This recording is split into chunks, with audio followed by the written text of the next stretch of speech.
Tēnā koutou katoa and hello everybody. Welcome to the Lentil Intervention Podcast. My name is Ben Adelberg and I'm coming to you from Tamaki Makaurau, Auckland. Tēnei ka mihi ki te mana whenua o Aotearoa, and we acknowledge the local tribal authorities of New Zealand. And g'day, I'm Emma Strutt and I'm currently coming to you from Durrumble country in Queensland. Before we dive into our conversation today, I'd like to acknowledge the traditional custodians of country throughout Australia and their connections to land, sea and community. And finally, if you enjoy this potty, please subscribe, like, share or comment on our social media and consider buying us a coffee to help support our work. Now on with the show. When looking at our top 4 downloaded episodes, there is a very clear theme. Our most popular is Dr. Jack Santa Barbara, and the title was Ecological Cost of Renewable Energy. We've had Dr. Mike Joy, a regular guest. He features twice in that top 4 along with Professor Simon Michel. The conversations have been around limits to growth, the need to replace fossil fuels, living with less, and so on. So on this episode, we dive straight into the topic of degrowth. That's right. So today we're talking with Nathan Surendran, a transition engineer and principal consultant at Schema Consulting Limited, with extensive knowledge in energy efficiency and sustainability. Nathan is committed to engaging and educating community to shift our perspectives and overcome our energy blind spots in a quest for a renewable future. Nathan also walks his talk, having built his own off-grid low-energy home in New Zealand's south. So we've got a lot to unpack today, so we'll jump right in. Nathan, so thanks so much for joining us. Thanks very much for having me, guys. Nathan, we've got to start with the usual that we ask with every guest of ours, a little bit about yourself, a little bit about your background, and the title Transition Engineer. So how did you get to that, and what does that actually mean? Okay, so starting at the beginning, I guess, my background, both my parents were teachers. My dad was an engineering lecturer, lecturer in thermodynamics, encouraged me towards a career in engineering. I studied building environment engineering at the University of Nottingham in the UK, graduating in 2000 with a Bachelor's of Engineering with honours, and that was in at a time when I think we had still some time to unpack things 20 years ago, and to really make the transition more effectively. I think we're sort of at a point now where that window of opportunity is somewhat closing, and I'll get into that a little bit more later. But I worked for about 10 years in the UK as a professional engineer.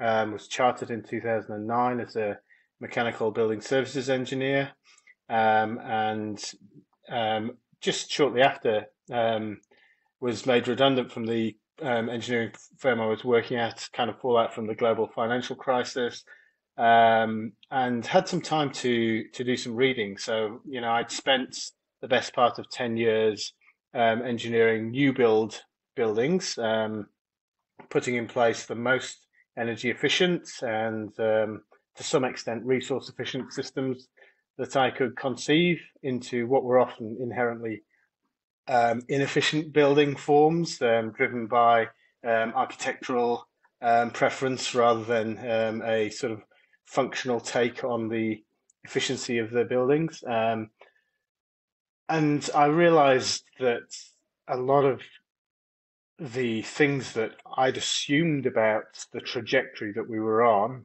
that we could make a renewable energy transition in a fairly straightforward way, just by continuous improvement in efficiency and so on, was unlikely to be the path that reality corralled us down as a species. So that took the form of reading Limits to Growth, reading a bit about biophysical economics, and I've continued over the last 13, 14 years to study the published papers around the field of specifically biophysical economics, which is kind of a subset of ecological economics, which I know you've had Jack Santa Barbara on talking about the difference between ecological economics, which bases its ecological, economic worldview in the science of ecology and our understanding of ecosystems,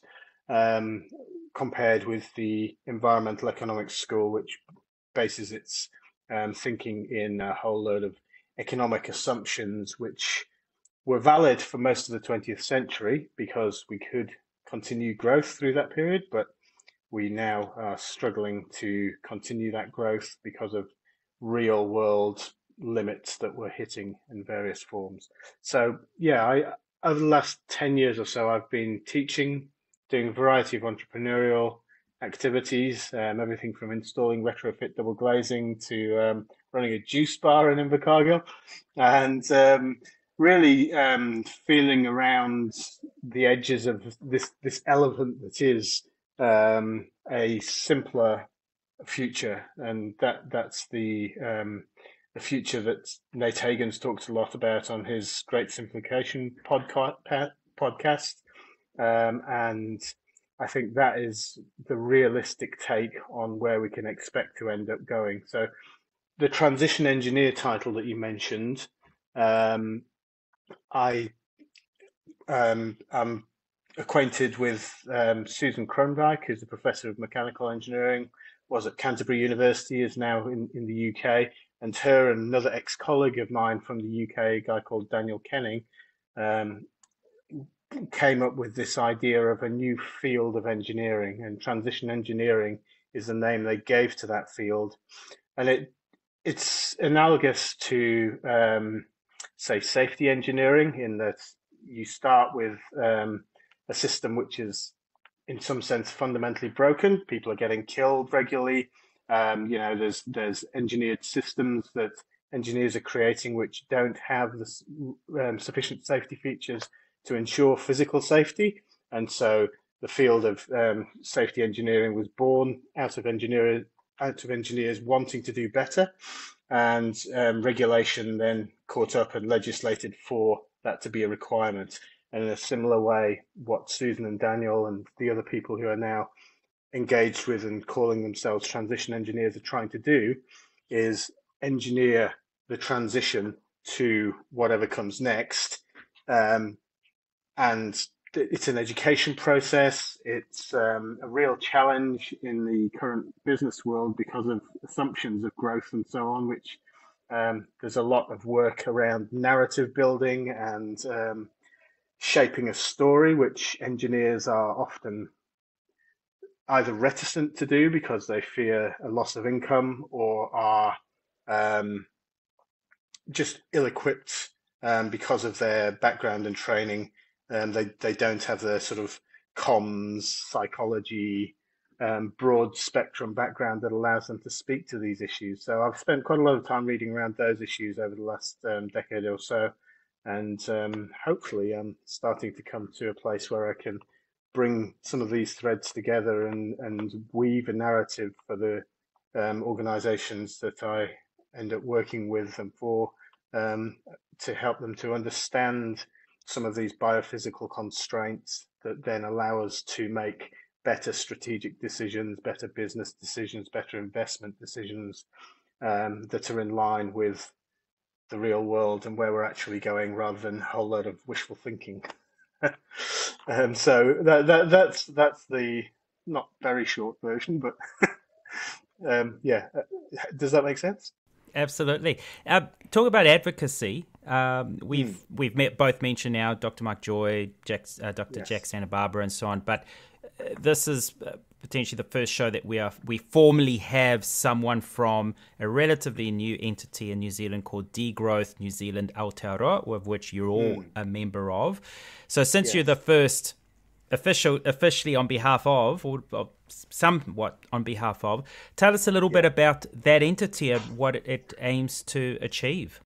Yeah, okay. So Degrowth Aotearoa New Zealand is fundamentally a committee of around half a dozen people. We started about 18 months ago, connected through various networks that we're part of. For example, Jack and I and Mike are all part of the Wise Response network. And so we've and some of the other committee members as well, and we've really seen this rise in the use of the term degrowth. Felt that it was something that could do with a little bit of a slightly coordinated push, in a sense, and so created a committee, created a website, which we've started populating with a load of resources, some social media presence, really just with the idea of saying, look, there's this idea that is degrowth. It means a variety of different things to different people. And for example, I come to it from this energy lens that I've mentioned. Some people come to it from more a sort of eco-socialist, political philosophy perspective. I think it's one of those things where there's many different routes to arrive at the same broad set of conclusions. Although within that, obviously, there's people who take sort of more stronger positions in support of a particular perspective on that. So, yeah, we're trying basically just to socialize the term. It's a term that is polemic, degrowth. What do you mean degrowth? It's the immediate response is something that I think is useful, because we need to grab people's attention, kind of grab them by the collar and give them a bit of a shake. And, the assumption of green growth or whatever it is that is the predominant narrative at the moment, degrowth, I feel, is quite a nice foil to that. And it gives us the ability to speak directly in opposition to some of those less ecologically literate positions. You're right, though, that the term degrowth, it grabs people's attention and it can scare a lot of people. So there's like an immediate kind of shut off for some people. So in terms of what it actually means in terms of Degrowth Aotearoa, can you explain to the listener basic terms what it would actually mean for them? So starting from the energy position, as I said, this is the sort of lens I come to and the position I'm most comfortable talking about this from. It's pretty clear, and I'll go into this in a little bit more detail later, that we have a constraint coming up on the amount of physical resource that's available to us. And in the West, in our high material standards of living, high energy and resource throughput economy, what that means is that we are going to experience something which, if we don't take the reality of the situation seriously, talk about it, and then plan an appropriate course of action within the constraints that are physical constraints that they're immutable in a sense, then what we will get is some form of unplanned contraction or collapse. So really degrowth in that context, as far as I'm concerned, is the idea that we can actually look at these constraints. We can, with the transition engineering methodology and various other things, work out a way to strategically work towards a positive future, but taking steps that are constrained by the limits that we face, and that is almost indefinitely preferable to the alternative, which is an uncontrolled contraction in economic activity in response to those same limits. Because I think the flip side of what we are currently living in is in a growth model. It's a capitalist model, and if anyone works for a corporate entity, it's all about selling more, making more. It's more. But there's a big component of that, and it's a very energy intensive way of living. It's a very intensive energy intensive society that we're in.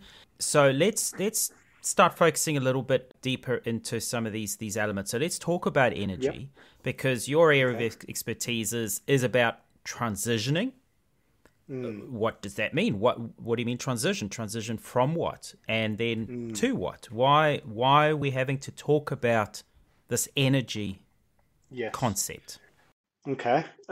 So I'll start with a basic set of points that I laid out recently in a submission to there's a draft regional energy strategy here in Murihiku in southern New Zealand. And it's a document which has a lot of positive features to it, but again, starts from this position of something like what you would call a green growth set of assumptions. So the idea in common circulation in the sort of mainstream narrative is that we can make a transition to a renewable energy powered economy, and we can do that without too much economic pain. We can do that without too radical a change to our society, to our way of life in these high material throughput economies like New Zealand. And that's contradicted by what I understand to be the facts of our energy system. So if we think about our economic system, it's fundamentally actually an energy system. Energy inputs are transformed into goods and services. And what's really important within that, I feel, is an understanding of what's known as the net energy. Now, really simply, if a cheetah chases a gazelle, and in that chase, or the repeated chases if it fails to catch it the first time, it expends more energy than it gets from eating that gazelle. Then ultimately that cheetah is going to get thinner and thinner, and eventually it will pass away because it didn't have enough energy input to sustain its activities at the level that it was trying to. So that's the analogy. I think that's the simplest one to grasp. And this idea of net energy, that is the energy net of the cost of production. So you have a gross amount of energy that's produced globally. Whatever the numbers are is really not that relevant to the discussion I want to have tonight. It's actually that whatever that number is, that gross amount of energy has as part of it the energy that needs to be invested in the production of that energy. So the energy taken to extract the resource, to transport it to some sort of refining process, to do the refining of that resource, and then to take that refined product and transport it to a point of use. And all of those steps have energy inputs associated with them. Most of the energy inputs associated with those steps, in the case of oil export, oil production, or aluminium production, or something of that nature, most of the energy inputs are often diesel. So you have enormous mining trucks, or a ship that's holding oil platform out in the ocean, or oil rigs on land. A lot of the energy input to those systems are diesel. You then definitely have diesel to transport that via a tanker, or a diesel electric locomotive, or something of that nature, to a refining facility. The refining facilities, not so much, but then again, the transportation of the refined product to the end use. And so there's a particular vulnerability in terms of our overall industrial ecosystem around the diesel supply. Now, why that's a particular issue is we've had a oil production system for going on 100 years now, sort of global scale at this end of the history of it, but actually right back at the start, it was a big pool of light sweet crude that was found, in Texas or somewhere like that. You could put a pipe down into that. It was under pressure from the geology, so it kind of bubbled up to the surface through that pipe, and it wasn't far off the weight that you would need to call it diesel or kerosene or petrol. And so there was minimal energy required to process that resource. When you start to take a look at the changes that have occurred since that initial phase of discovery, where there were these big pools of relatively useful hydrocarbons in easy to get to locations, obviously we picked the low-hanging fruit first. That was the most profitable, and as a result, the market economy selects for those types of high profit activities. As those deplete, you then start to think, well, okay, where's the next source coming from? And the next source was things like deep sea oil off the coast of northeast England, where I grew up, in the North Sea. And, there were oil platforms out in pretty bad weather just off the edge of the Atlantic there in the North Sea, which, again, have to be of a certain robustness to withstand the environmental conditions. That means, fundamentally armor plating them to a degree, and all of that comes with an energy cost associated with it. They were still accessing relatively high quality reserves, the Brent crude and so on. But then that starts to deplete. So then where's next, right? And you go through this process. So where's next after that are things like starting to look at the Canadian tar sands, which is a fundamentally different resource. This isn't light sweet crude anymore. This is tar mixed with sand, and you have to process it to even just to extract it. You have to heat it by pumping steam into it to melt it. Then you have this sticky, bituminous, sulfurous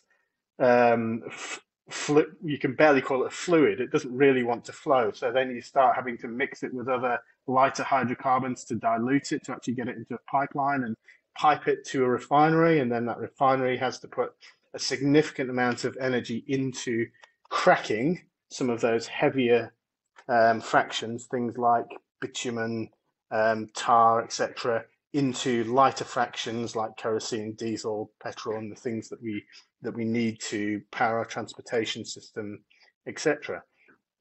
All of that, again, comes at an energy cost.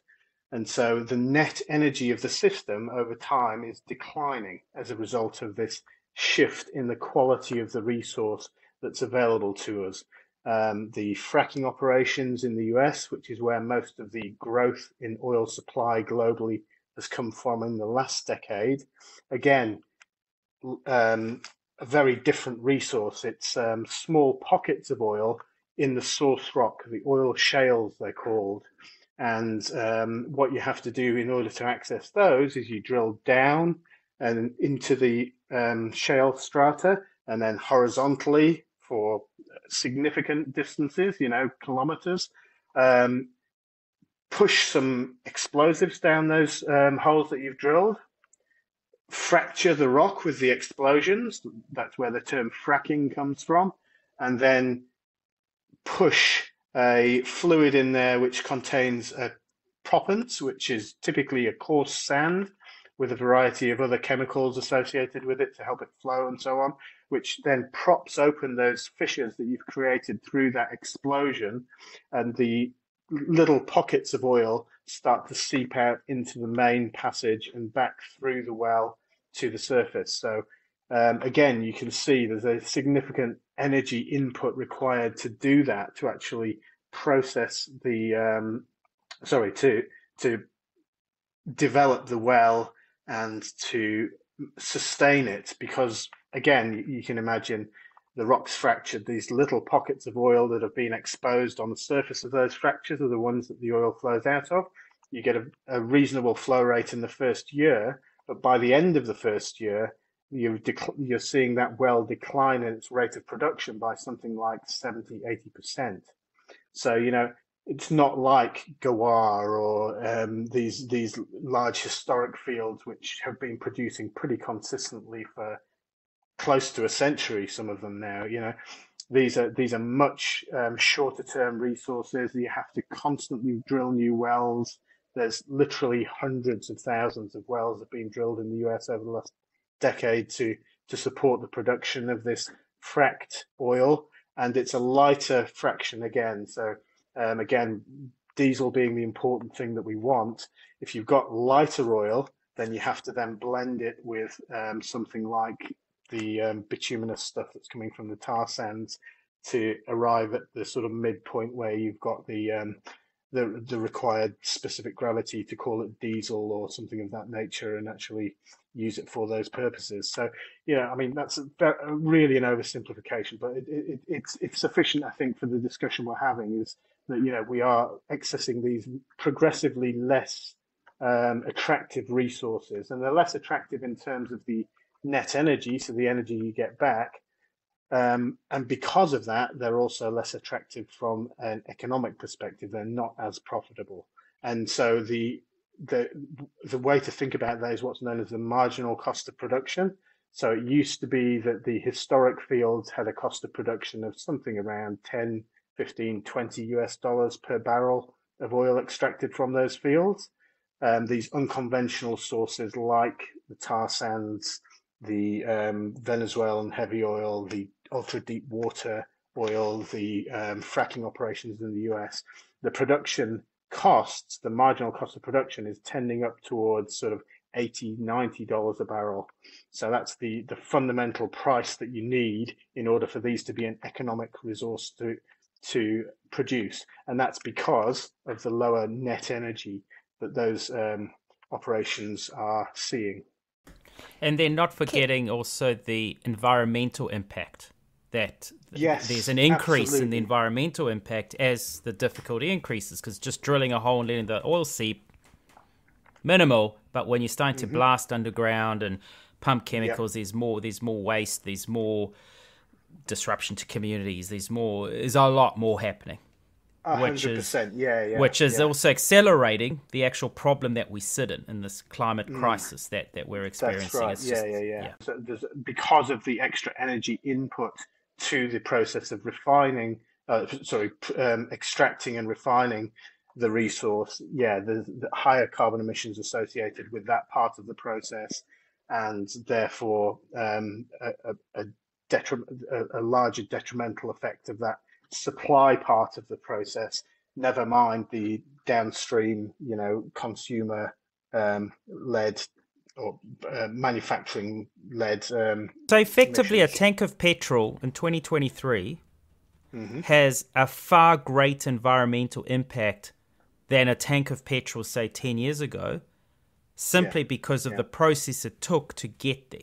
So it's not even comparing apples with apples, saying, well, I'm still driving the same car, it's still the same consumption rate, I'm still emitting the same. Well, actually, if you actually look at the journey it took to get a litre of petrol, it's actually far greater, which I don't think people realise this. No, that's correct. Yeah, and it's not transparent to the end use, right? You have to go looking for this information, and like I say, over the last decade, I've sort of pieced together this story. But the reality is that the end product is functionally indistinguishable, and therefore people don't understand.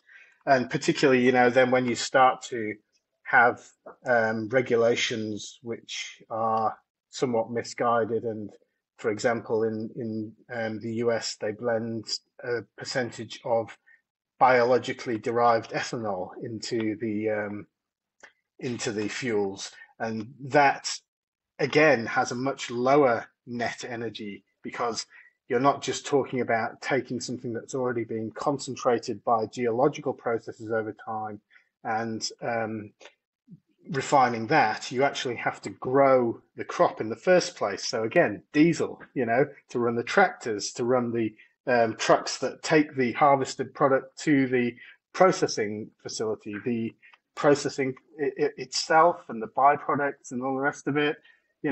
So again, there's a higher environmental impact because there's the land use demands associated with things like those biofuels, and it really is a thing that is very poorly appreciated by the end users. And because, as you say, because we just go to the petrol station, put the fuel in our tank, and drive to whatever.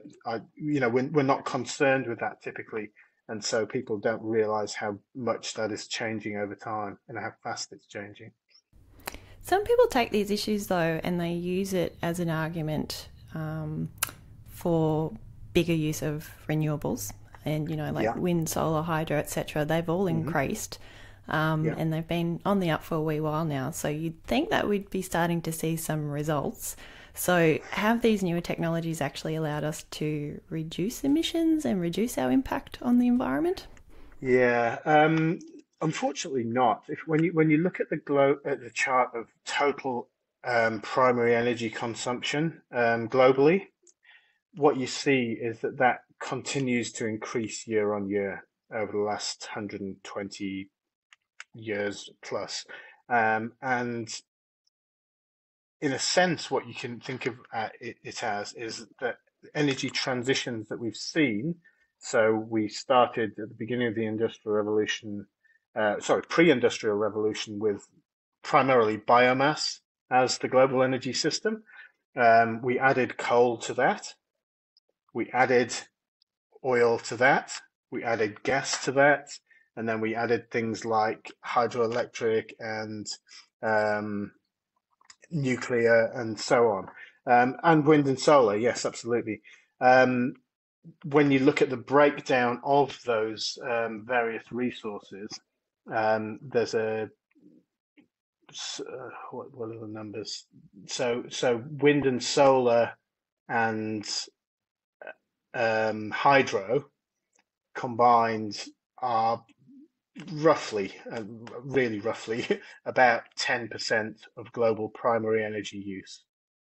So that is to say, the other 90% still comes from some from biomass, but predominantly coal, oil, and natural gas. So effectively, the renewable energy that we're putting in place is not. It's not. We're thinking that it's replacing, but all we're doing is adding to our increased energy demands. Because as we said at the start, we're a very energy-intensive society, and the more we develop, we demand more energy. We have more rechargeable batteries, more electrical vehicles now.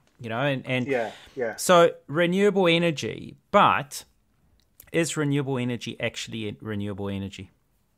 Well, no, is the simple answer. I like the way that Nate Hagens has taken to calling these technologies rebuildables rather than renewable energy technologies, because yes, the energy source is renewed on a daily or annual basis in the form of sunlight or the sunlight driven convection currents that are wind and so on at the global scale.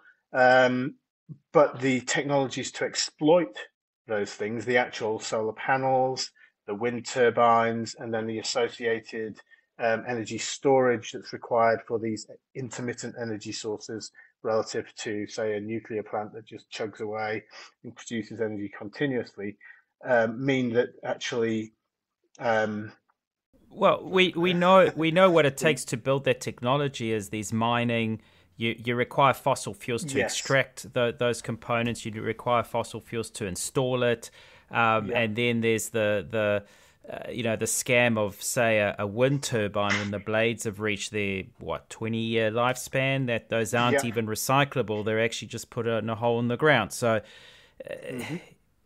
we've covered that in the past, and I think we need to remind our listeners that is the case. So renewable energy. Yeah, exactly. So that's it. The energy renews itself in that sense. The term fits, but the machines to exploit that energy, they have a design life. From an engineering perspective, these machines are designed to actually the first point to make is they're designed to exploit low grade energy resources. So why didn't we start with these technologies? I mean, they have been around for 100 years plus, the photovoltaics and so on. The technology has been described and demonstrated. Why weren't they preferred? And there's a variety of narratives around that as well. Some of which are more to do with the industrialists and their preference for things that were easy to commoditize. But also, I think the fact of the matter is that they are not producing as higher quality energy resource to the point of end use. And so economically, they have been less competitive historically. Now we're starting to see that, the fossil fuel resources have all of these associated environmental issues, primarily climate change, but that's one of, the 9 planetary boundaries that the Stockholm Resilience Centre's work has highlighted to us. And, it's bad news on most of those boundaries. And then it's also the case that these energy systems, because they're exploiting that lower quality resource, need to be a lot bigger. So, the actual physical materiality of, say, an oil or gas-fired electricity generation plant relative to the same amount of electricity generation on an annual basis from wind or solar, the physical machine has to be significantly larger because it's capturing a more dispersed resource. And so that's the other part of this, is that actually, alongside the pollution going up from the fossil fuels because of resource depletion, we're also seeing an acceleration in demand for mineral resources to power this renewable energy transition. And I know that Simon Michaud is particularly good at talking about that aspect of it, and I follow his work quite closely. So, yeah. Considering the energy return and the inputs that are necessary for these kinds of technologies, then they're still being pushed in Australia and New Zealand. So, what's the scalability like here? Why are we going down this track? I think it's interesting in the context of the Southland story and the push towards a build out of large scale wind and also hydrogen production from hydroelectricity here in Southland. These are two things that are sort of hot topics at the moment. The leader of the Ngaitahu tribe down here, Tipini O'Regan, at the beginning of the recent energy wānanga that was held in Southland, actually said it quite well when he said, basically, if not hydrogen, then what? Actually, the reality is that, I think there's a growing recognition that we have to leave fossil fuels before they leave us. And, there is also, I'm absolutely not downplaying the environmental aspect of it here. I don't want you to hear that. But this resource depletion side of things means that the amount of build out of these machines that we have is an open question. And I think when the green growth proponents and the sort of technology enthusiasts point to the continuing decrease in the cost of these energy systems, they do so ignorant of the fact that, for example, just in the last few years, the price of lithium skyrocketed by something in the region of 900%. That all photovoltaic cells, something like 80% of the cost of an individual cell is the raw material inputs to it. And so, these systems and these technologies are very sensitive to increases in those prices. I think we're going to see that price plateau and increase. And actually, there's been some recent analysis. I forget who it was by, but it was a reasonably credible company that showed that some of these renewable technologies are starting to increase in price now. So, it just isn't the case.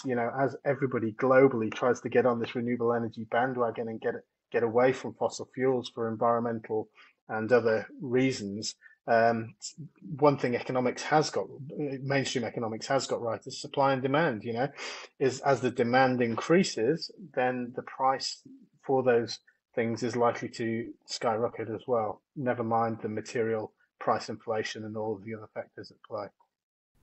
Now, I know this is not an area we'll delve in too deep on this, although actually it will be good to get an expert in this particular area. We're moving to so-called renewable energy for environmental reasons, but Yes. there are significant negative environmental impacts from the same said renewable energy. So, for instance, having a desert full of solar panels is kills a lot of wildlife. Having a sea of wind turbines on ridge lines kills a lot of wildlife. Having, we know the impact of dams and what it has with migratory fish and so on. So we're trying to solve one problem, but we're also adding to other problems. Never mind also the social aspect and mining and a lot of, what do they call it, conflict mining, where most of the minerals are regarded as conflict mining and, displacement of communities and so on. So we're not going to delve into that too much, but it is also still important to remind ourselves and recognize the fact that there's a lot of other impacts that we tend to forget because I want to be green. We're being the word sustainable. We're doing the supposed right thing. Carbon tunnel vision there, I think. Yeah, carbon tunnel vision is a good way of looking at it. That's a great diagram, isn't it? That really, I think, helps to highlight that. What that really brings to the front for me, Ben, is the underlying assumptions that we have as a society, and the assumption is that we can continue with something like life as we've known it over the last, 50 years, and that assumption drives a lot of the externalizing of these environmental impacts, our perspective, our literal worldview. I was raised in a broadly Christian culture with a scientific education, and was not even vaguely aware of the dualistic nature of my worldview, where we see humans as separate and special and different from the rest of nature.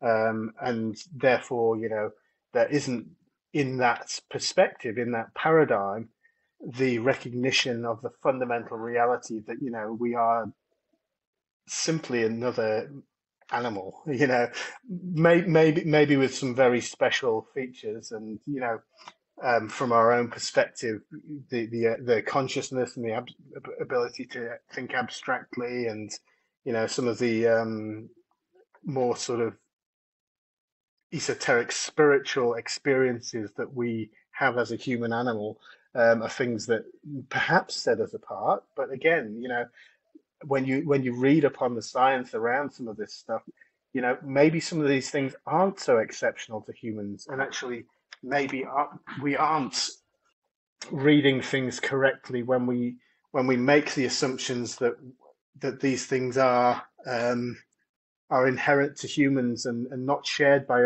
other animals. So I think we this is where I was saying, engineers and professional engineer aren't educated in any of this. There's very little in the way of sort of philosophy of engineering. It's interesting that the professional body for engineering in New Zealand, Engineering New Zealand, literally is what it's called, has a code of ethics which engineers are asked to sign on an annual basis now, since 2016, when the legislation associated with it mandated this. And that within that, it does talk about giving due regard to environmental concerns and so on. And in my teaching of engineering related courses, I taught a paper on environmental engineering, where I introduced Ecology 101 and started from, what actually is the scientific understanding of the environment which you're then supposed to be engineering, because I think that's often missing from engineering education, and it's something that really, um, again, puts those blinkers on the profession to, here's a problem, here's a technical solution, let's implement it. Rather than standing back and saying, well, actually, should we? What about intergenerational equity? What about the rest of the living natural world and the impacts of these technologies on that natural world? And those are conversations that are, I think, becoming more mainstream.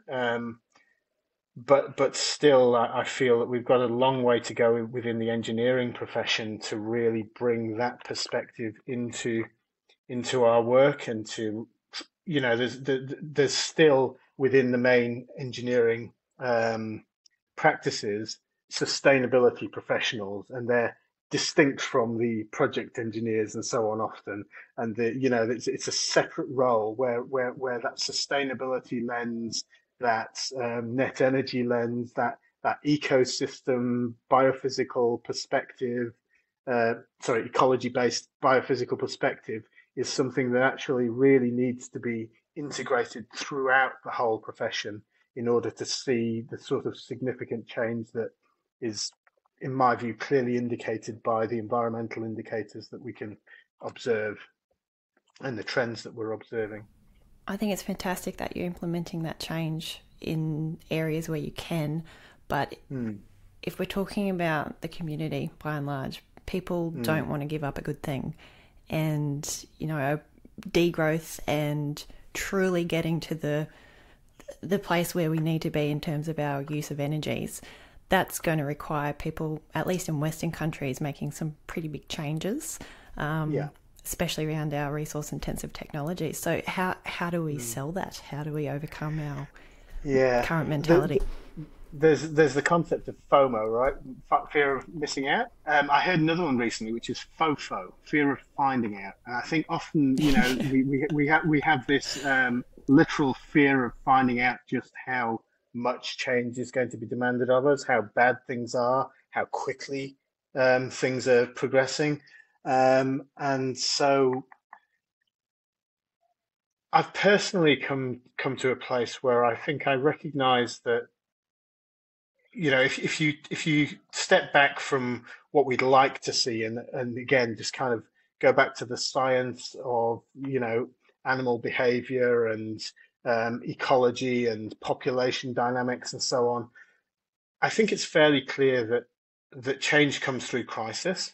Because of our, ability for abstract thought and reasoning, have the potential to make different choices and to choose a path that takes us away from an outright collapse in the short term. But I think in the longer term, any human activity, any economic system that we can conceive of in the future is still going to have an impact on the environment, and it's kind of a hard physical reality that a organism grows to fill an ecological niche, and that can be a population growth, or it can be a growth in resource demand and standard of living and impact and so on.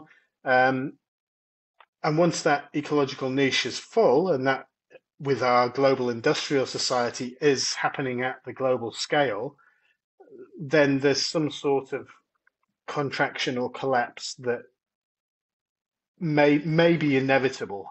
I don't know that we can really get away from it in the long term, although we can, potentially make decisions to degrow, to reduce our material and energy demands, to reduce the rate of depletion so that we have longer to transition away from, the reliance on those resources.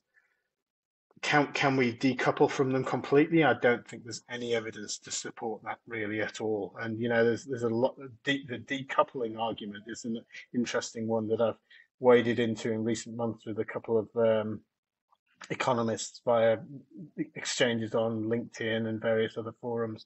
And I think again, there's this really quite desperate need by a lot of people to believe things like the decoupling story, because it basically says that we can continue with something like what we've got, and we can reduce our environmental impacts without making too big a change. And again, stepping back from what we'd like and just trying to look dispassionately at this, I don't think that's the case. I think change will come through crisis, and the work of organisations like Degrowth Aotearoa, the Wise Response Society I'm part of, and the broader sort of environmental NGO space, idealistically from my perspective, is to help people to understand that reality. They may not spend all their time focused on it because it is pretty hard emotionally and mentally to continuously focus on that. You can lead some pretty dark places,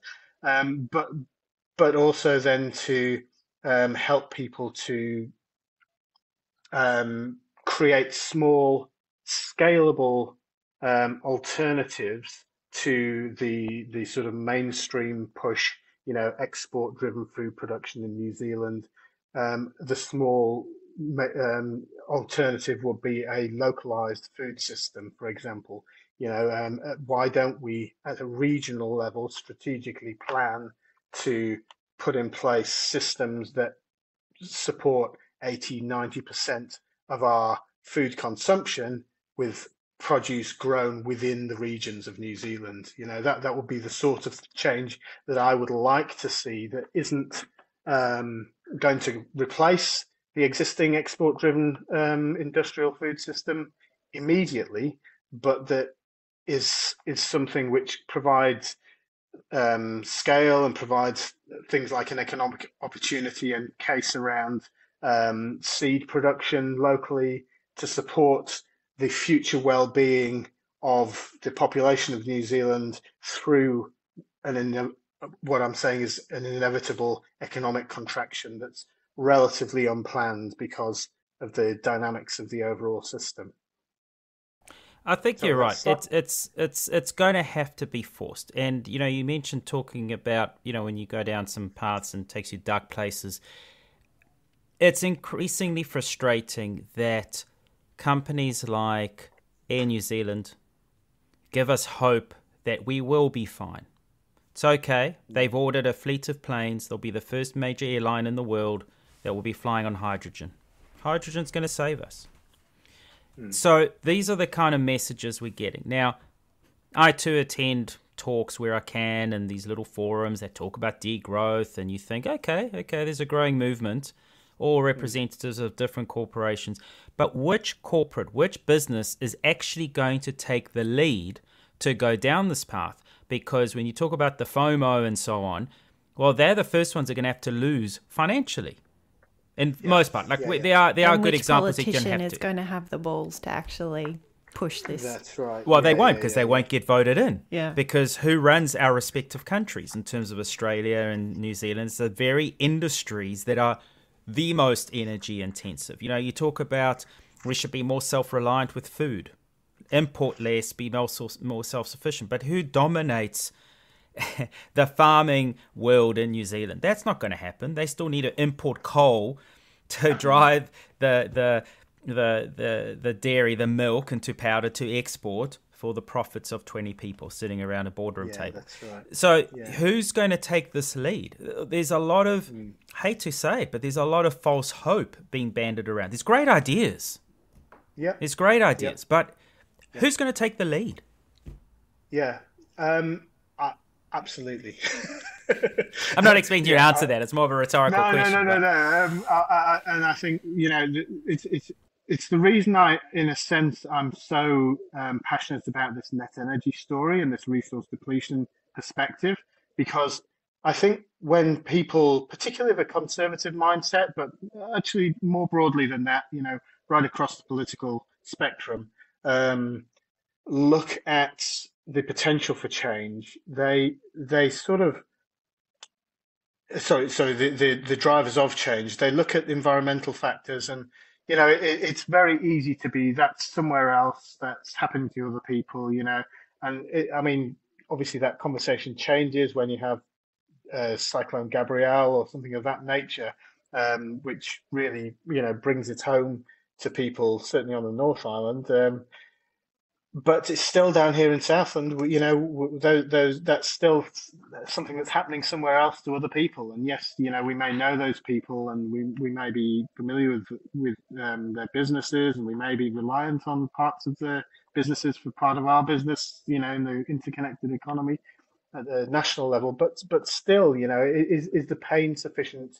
Is the signal sufficient to drive a response? And often still the fundamental fact is that it isn't.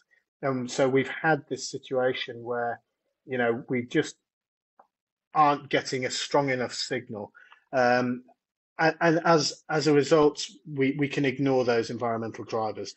With the resource depletion angle, you can start to frame this up as something that is more of an energy security perspective.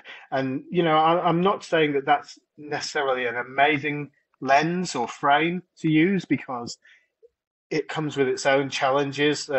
People can, when they start thinking in terms of security, they start thinking in terms of defense, and militaristic thinking is very easy to sort of come out of that.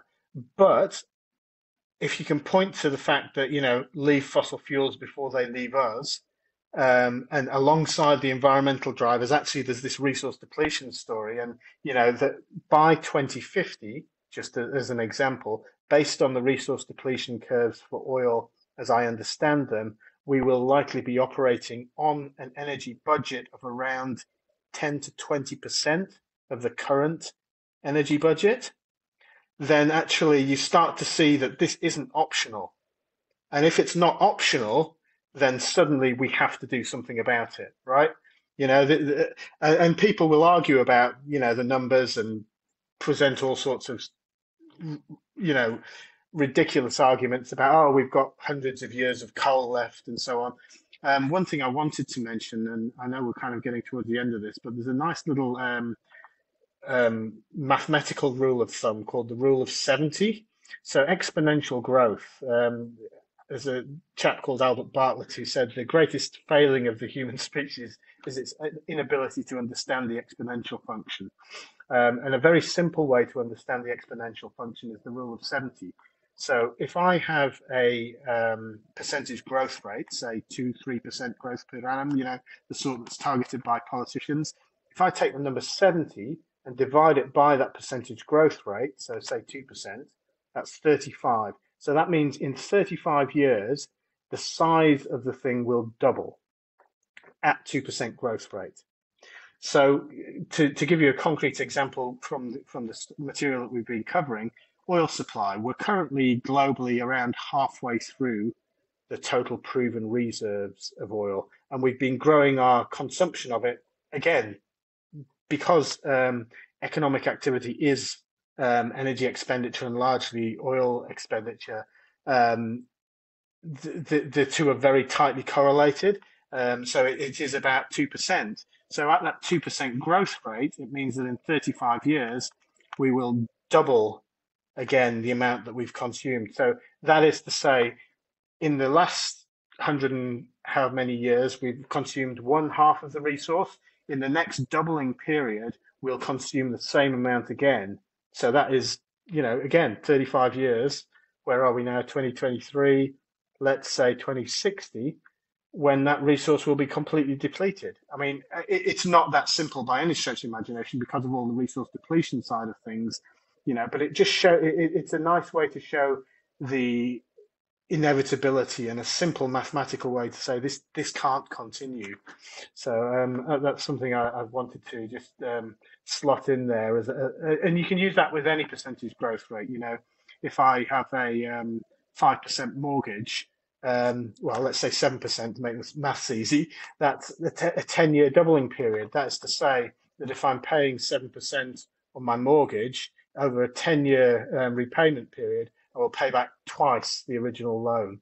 It's quite helpful in that way as well. So it's a really nice little rule of thumb that's quite helpful to use when people start talking about percentage growth rates. And And although that last example makes it very depressing. Now, look, this conversation, it is super crucial and super important, but it is very important, as always, to end a conversation on a positive note, because it is very easy to spiral into these. Oh gosh, I've been there too many times. Look, we've discussed that, change is going to be a challenge if we're going to be waiting for leadership, if we're going to be waiting for politicians, we're going to be waiting for corporations, because really, why should they? If we keep supporting it, why should they? So, as individuals, what could we do short of building ourselves a doomsday bunker and saying, okay, I'm going to stock up and screw the rest of the world, I'll be fine. Yeah.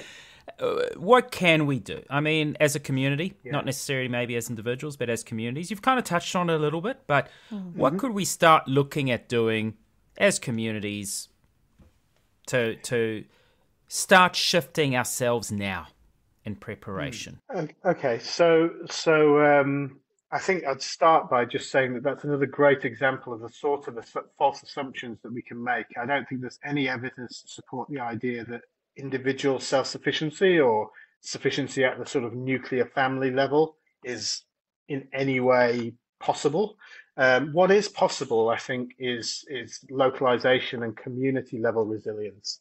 There's a quote by a British economist called David Fleming, who, if you haven't come across his work, is fantastic. There's a book, Surviving the Future, Culture, Carnival and Capital in the Aftermath of the Market Economy, which is a fantastic read on the subject. And there's a quote from him which says, localization stands at best at the limits of practical possibility, but it has a decisive argument in its favor that there will be no alternative. And he talks about travel and says, does this mean the end of travel? On the contrary, it means the end of mass dislocation and the recovery of place. Travel now finds its purpose, taking to a place which is not in essentials identical to the one you have left, but one that is interesting and finds you interesting, that wants to hear your song, that dances to a different tune. And I think there's really something in that that we need to focus on. So, what we can do at the individual level is recognize that cooperation is something that, again, from a scientific, dispassionate sort of perspective, our species is very much evolved to leverage as part of our success as a species. And that cooperation, if you look at examples like the Canterbury earthquakes, I've no doubt there'll be similar stories coming out of the North Island in the coming years. As we get breakdown in the systems which provide for our basic needs, what happens in response is people recognize once again that which was always there under the surface, which is our fundamental interdependence and need for each other. And that leads to an outpouring of community spirit, which draws in people who were previously isolated, which builds a real sense of, we're in this together, not in the sort of way that the politicians talk about it, but literally, I need you to be able to harvest my pumpkins before it starts raining so that we can actually eat over the winter and that kind of thing, and those types of changes, the localization, I think, is a nice keyword to think about that, as is community level resilience. And I think that the sorts of changes that we can make, I mean, for those who have the capital, I think it is worthwhile looking at your home and making energy efficiency upgrades and potentially putting some solar PV and that sort of thing. For all we've talked about, the overall systemic lack of those, I think that they will help in the transition and in the energy descent future that we face. And because of the economics is going to shift over time, now is the time to do it. So, investing in a small solar system, even if it just runs basic utilities like a few lights, a few LED lights, and keeps the freezer going in the case of a grid outage, that sort of system might only be a couple of $1,000s worth of equipment. And it's the sort of thing that you can potentially DIY. There's some really good resources. What's it called? To catch the sun.org or .com. gives a really nice description. There's a free textbook about how to implement small-scale solar. tocatchtherain.org, I think it is a similar resource for rainwater harvesting. And again, in the case of the sort of disruptions to piped services and pumped infrastructure and so on that we've seen on the North Island, I think people should have rainwater collection, even if it's just an IBC with 1,000 litres of water, or even just a food grade barrel with a couple of 100 litres of water that's replenished from the rainfall and turned over fairly regularly. Those sorts of things are things that individuals can do that improves their resilience. It helps you to feel like you've got some control of the situation. It manages the risk associated with maybe several $1,000s worth of meat and stuff that you've got in your refrigerator or your chest freezer. So those sorts of things. I think the other thing I'd like to point to is appropriate technology. So from an engineering perspective, these high-tech solutions are things that often we focus on because they're the things that are highly profitable to sell, and therefore the things that we are being sold. And actually, there's a load of lower tech things like home-scale biogas, for example, to reduce your reliance on gas for cooking purposes. You're not going to produce enough from the amount of biomass that a typical home produces to do things like heating water or heating the home itself, but you may be able to produce enough to run a small cooker.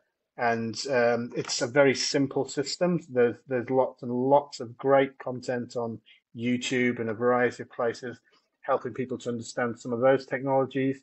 But those are all technologies that only are useful if the community around you isn't going Mad Max, right? So I think we really need to focus on the idea that community level resilience and recognizing that fundamental interdependence and doing anything that we can to build relationships with our neighbors, to be part of a local community, even if it's a sports team or a religious organization, for all the problems that either of those two examples have, that there is some real value just in being connected in your community, having friends that you can call on to help harvest pumpkins or whatever it might be, and that through those small acts, you're starting to build a simpler, more local system, which actually can take up the slack as the large-scale industrial globalized system starts to fail us in more obvious ways. And what a truly enriching life that could actually be. 100%. Yeah. I'll provide some more resources and links and so on to some of those types of things that you can put in your show notes. We'll have in our show notes, yeah. Nathan, thank you. Thank you so much. It's been such an insightful conversation. It's really important, and our listeners appreciate this. This is why they're listening to these episodes, but and it's why they're the most popular episodes as well. But it's really important to understand and to differentiate between the wishful, nice-sounding solutions that are not actually solutions and the reality. And the reality we're going down means we need to change the way we live. As Westerners in a first world society, we have a good life. We really do. Yeah. But it's a life that is so dependent on so much that is not sustainable. And then one could question, is it actually a good life? So I don't want to go around in that circle. But really, I think what you've really taught us is, understanding what the issues are at hand, but the importance of community resilience. And I feel that, whilst I said at the beginning of the show, we're going to have more episodes around the conversations on degrowth, but I think there's going to be a common theme that's going to come out of that as well, and that is the concept of community resilience. Doing it on your own is one thing, but as a community, I think there's a lot we could be doing. There's a lot that's already being done, but I think we need to start really upscaling. So thank you so much for your passion that you bring to this, and the knowledge and your experience, and all these solutions you've provided are things that you've done yourself and that clearly work. So thank you so much for coming onto the show, and we certainly look forward to connecting again in the very near future, which I'm sure we will. So thank you so much, Nathan. Thank you, Ben and Emma. Thanks for your time, and thanks to the listeners. Take care. Thank you for listening to the Lentil Intervention Podcast. If you found this interesting, make sure you subscribe and share it with your friends.